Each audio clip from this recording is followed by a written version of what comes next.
Hi guys, and welcome back to my channel. Today's case that I'm going to be talking about is the murder of Gordon Semple by a man named Stefano Brizzi, who actually committed a Breaking Bad inspired murder. To those of you who've watched the show, of which I presume many, I myself have watched it, we'll soon find out the ties between the two. This case was suggested by Ian, so thank you for that. I appreciate any suggestions that you guys have, and if you have any more, of course, let me know and I will look into them for you.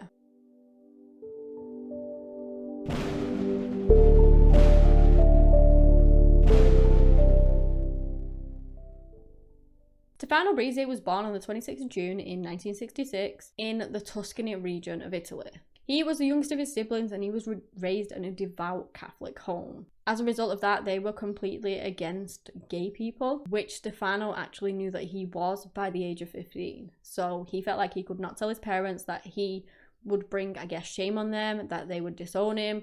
He just didn't feel like he could tell them his true self and, you know, let them know that he was gay. And it was something that he really did struggle with for years. He struggled with trying to find peace with himself because of it, and he just really struggled. He went to university in Florence and he graduated with a computer programming degree, eventually getting a job as a computer programmer. He would work there until 2008. Unfortunately, in his early 40s, he was diagnosed with HIV and hepatitis C, and in his words, he described that as being a death sentence. He received treatment for that to keep him healthy, and in 2012, he was offered a job in London. The position was a senior web developer for the investment bank Morgan Stanley, which came along with a lovely salary of £70,000 a year. He took the job. Well, with that kind of money, who wouldn't have taken the job? I certainly would have taken that job. So he moves to London, he secures his job, and that is when things start to go rapidly downhill for him.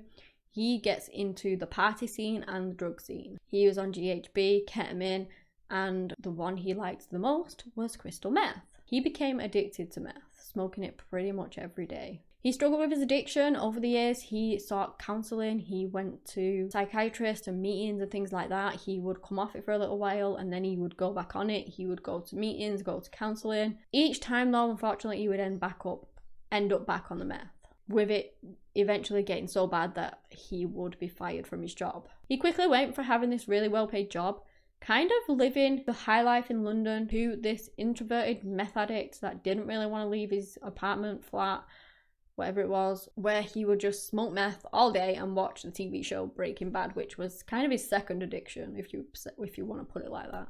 He turned back to Satanism. He had satanic Bibles saved on his computer, with a notebook on his computer filled with all his writings to none other than the devil. In two of the notes, he said how the psychiatrist had explained to him that crystal meth, smoking it all the time, and his addiction to that was resulted in his psychosis. But he was convinced that it was because he was gay in a Catholic household that was evil, and resultantly he was possessed by Satan himself. He began using the gay dating app Grindr, where he would meet up with other men and do these things called chem sex parties, which is where I believe loads of people like meet.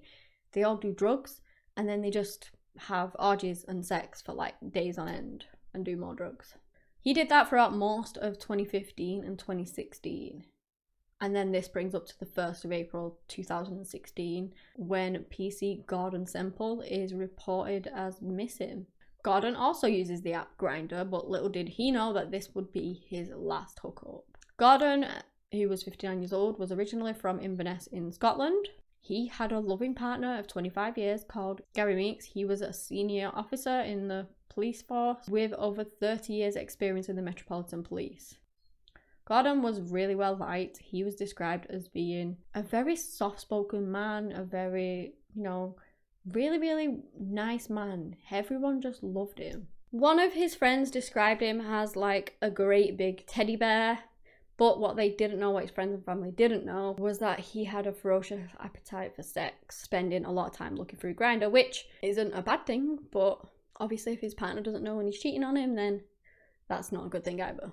So on the 1st of April, he logs into Grindr. He's trying to score like this quick hookup with someone. Detectives would later look on his history on Grindr, and it was very clear that he wanted to be dominated, and that he had messaged quite a few men with for casual, no strings attached sex. One person that actually answered him back was Stefano Breezy. Gordon had many successful hookups in the past, so you would imagine that this would just be the same.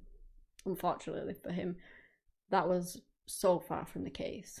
Stefano was of a similar age. He was 50, I believe, and he invites him around to his apartment, which Gordon arrived at around 3 p.m. No one really knows properly what happened in the apartment, but investigators have looked into, obviously, their online activity, and it doesn't show any between the hours of 3 and 4. So you would think that, they're getting it on. After 4 p.m, both men log back into the Grindr app, so between that time, they're fine. According to the history of the app, they were looking to invite more people around for a sex party, an orgy, whatever you want to call it. One of the men actually responds, and he goes over to Stefano's apartment. Now, when he gets there, Stefano comes to the intercom and tells him that it's been cancelled because somebody's not feeling well. So on the other end, Gary, his partner, is waiting for his partner to come home, Gordon.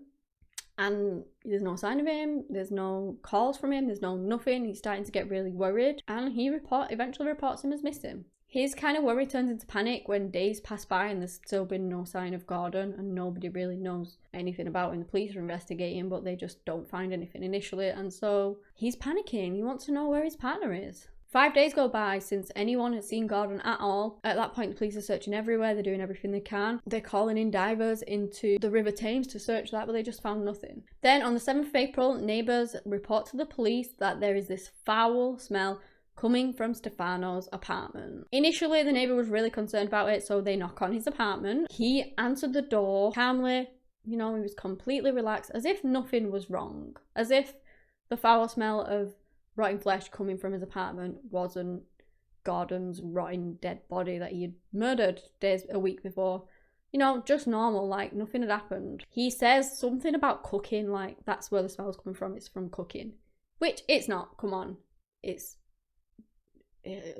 cooking would have smelled disgusting if that was the case. So his neighbour, I guess, took that and went back to his apartment, but the smell just seemed to be getting worse. It didn't get any better, and he was really worried about it. He was really worried about the kind of smell that it was. And so he eventually rang the police around 2:30 that afternoon. The police arrive and knock on the door. Stefano opens it wearing some pink boxer shorts and some sunglasses or something, I believe. The police stated that there was a strong smell of rotting flesh and acid coming from his apartment. And so that gave them enough sort of warrant to just go inside and have a look around. The smell was really overpowering. They're looking around, and then they turn to Stefano and say, is there anything you want to tell us? And he just looks at one of the officers and says, I killed a police officer last week. I met him on Grindr, I killed him, and I'm trying to dissolve his body with acid. They uncover the grim discovery of Gordon's body, or let me just say what was left of his body. They found various parts of him all over the house. Some had even been flushed down the toilet. Other body parts were dissolving in a bath of acid as they spoke. They of course arrested Stefano. They take him into the station where he decides that he's going to change his story. Well, actually, officers, Gordon died as a result of a sex game gone wrong. I didn't murder him at all. I didn't strangle him and then cut him up and tried to dissolve his body. Well, of course he admitted to that, but he would have just said that, it went wrong, he panicked, and so he decided that he was going to dissolve him. Okay.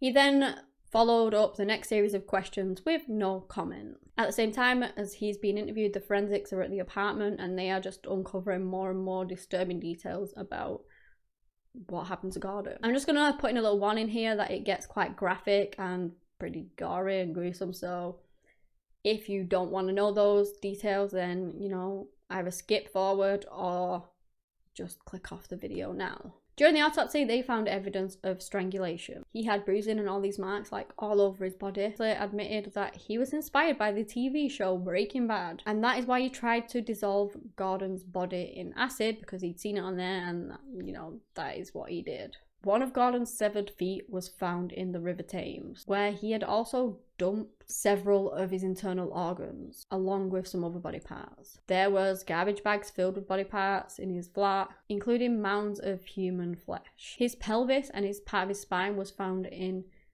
like around the apartment, and he had these buckets full of like liquidy substance, and one of the worst things that they found was pretty grim, and it was evidence that Gordon had been in the oven. The oven! Oh my gosh.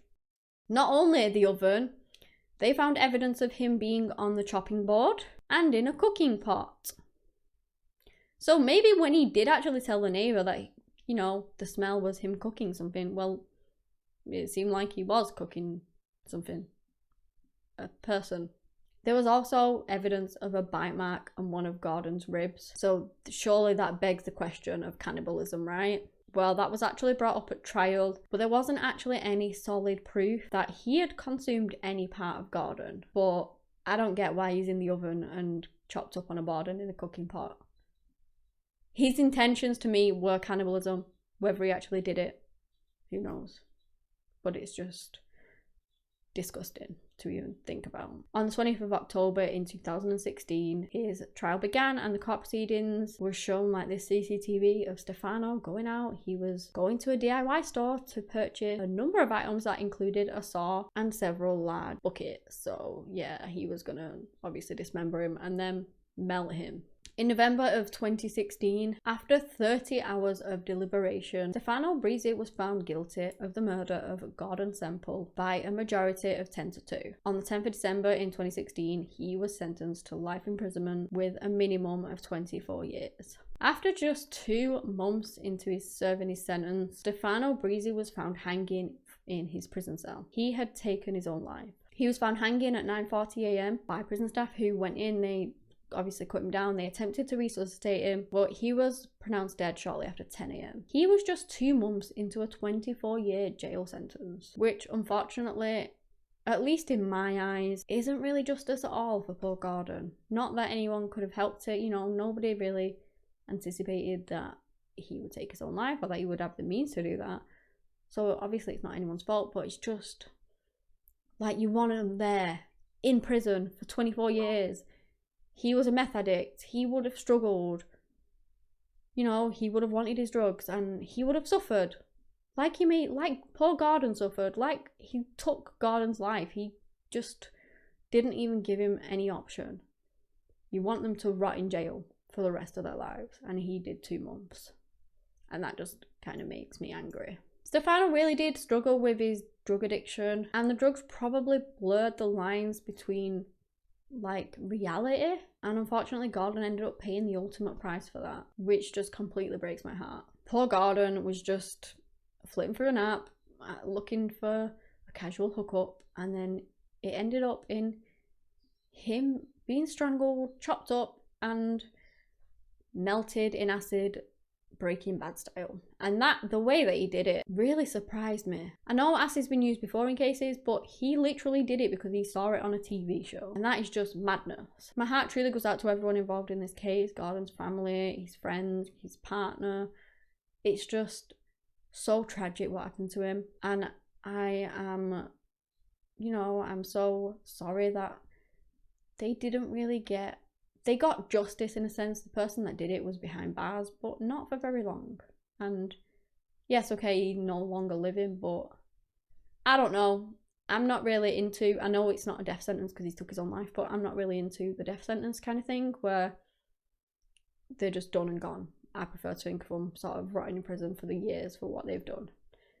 And unfortunately, Gordon's murderer didn't get that because he took his own life. But yeah, that is the end of the case. Give me a big thumbs up and subscribe to my channel for similar content. Anyway guys, that's all I have today on the murder of PC Gordon Semple. Thank you so much for watching, and until next time, bye.